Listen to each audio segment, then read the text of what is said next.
Hello po mga kabayan! Nandito na naman po ang inyong abang lingkod na si Angel. Gagawa po tayo ngayon ng stand bouquet na panglalaki. Ito po ay ireregalo sa bagong panganak na baby boy.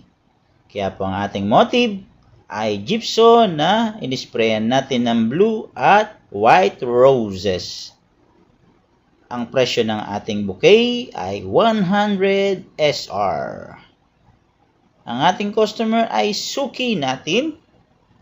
Kaya masaya ako dahil siya ay bumabalik para magpagawa uli. Kaya samantalin natin at pagandahin para siya ay matuwa at nang maibigay niya ito sa bagong panganak at matuwa rin ang bagong panganak. Gagandahan po natin siya. Dadamihan natin ng gypso na kinulayan ng blue at ng ating rose na binuka.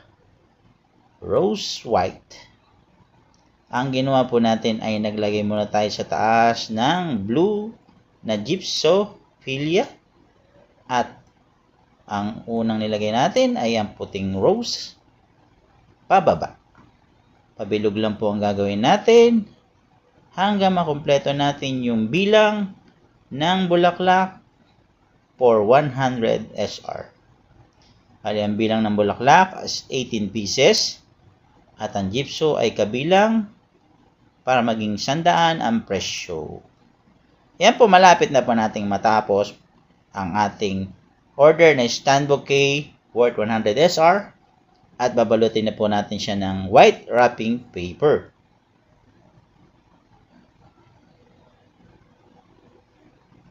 I hope ay nagustuhan nyo ang aking simple tutorial ng stand bouquet worth 100 SR. Palambing naman po kabayan, pa-like and share at paki-follow na rin po ang page ni ating kabayan. Kabayang Angel po ng Saudi Arabia, naglilingkod at nagpapatuloy sa paggawa ng mga sample at simpleng bouquet idea at mga stand bouquet idea at mga base or pasa in Arabic, mga simpleng idea at simpleng bulaklak. Ayan po, tapos na po nating lagyan ng ribbon sa ibaba. Kaya tapos na po natin, nakumpleto na po natin ang ating stand bouquet worth 100 SR pang boy, pang bigay po sa bagong panganak. I hope nagustuhan niyo po ang aking simple tutorial. Ang inyong kabayan, si Angel. Maraming salamat po.